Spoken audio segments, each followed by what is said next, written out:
చిక్కుడు గింజల బిర్యానీ ఎలా చేసుకుందామో చూద్దాము. ముందుగా మందపాటి కుక్కర్ని పొయ్యి మీద పెట్టేసుకొని 2 టేబుల్ స్పూన్ ఆయిల్ వేసుకుందాం. 2 టీ స్పూన్స్ ఆయిల్ వేసుకుందాం.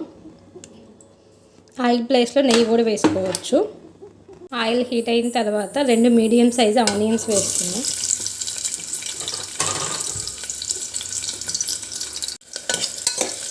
ఆనియన్స్ కొంచెం రెడ్గా ఫ్రై అయ్యే వరకు ఫ్రై చేసుకుందాం.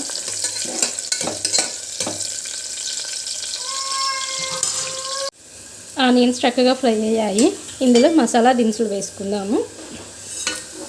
2 లవంగాలు, 2 యాలకులు, 4-5 లవంగాలు, 1 దాల్చిన చెక్క, మరాఠీ మొగ్గ, 1 స్పూన్ షాజీరా వేసుకొని కొంచెం ఫ్రై చేసుకుందాం. ఫ్రై అయినాయి. 1 స్పూన్ అల్లం వెల్లుల్లి పేస్ట్ వేసుకుందాం. పచ్చివాసన వెళ్ళే వరకు ఫ్రై చేసుకుందాం.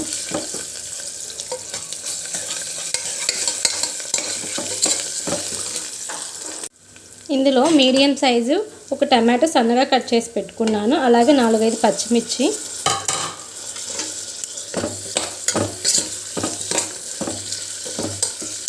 వీటిని కూడా కొంచెం మగ్గబెట్టుకుందాం.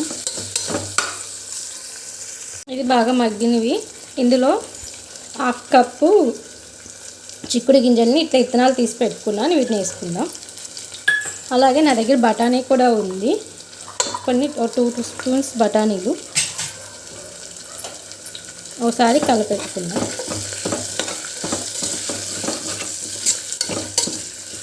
ఒక 1 మినిట్ ఈ ఆయిల్లో మగ్గనిచ్చుకుందాము వాటిని. 1 స్పూన్ ధనియా పౌడర్. ఇవి ఫ్రై అయ్యాయి. ఇందులో మనము 1/2 అవర్ పాటు నానబెట్టుకున్న బాస్మతి రైస్ వేసుకుందాం.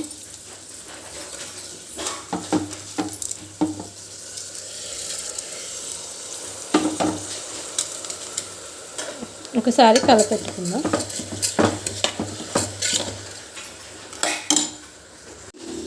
ఇందులో 1 గ్లాస్ బాస్మతి రైస్కి 1.5 గ్లాస్ వాటర్ పర్ఫెక్ట్గా సరిపోతాయి.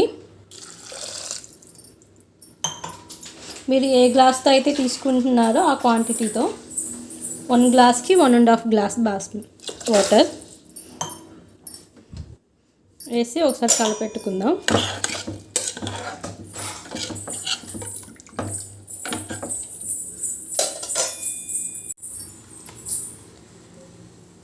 టేస్ట్కి తగ్గ సాల్ట్, ఇందులో 1 మీడియం సైజు నిమ్మకాయ పిండేసుకుందాం. కొంచెం కొత్తిమీర వేసుకొని ఇంక విజిల్ పెట్టేసుకుందాం మనం.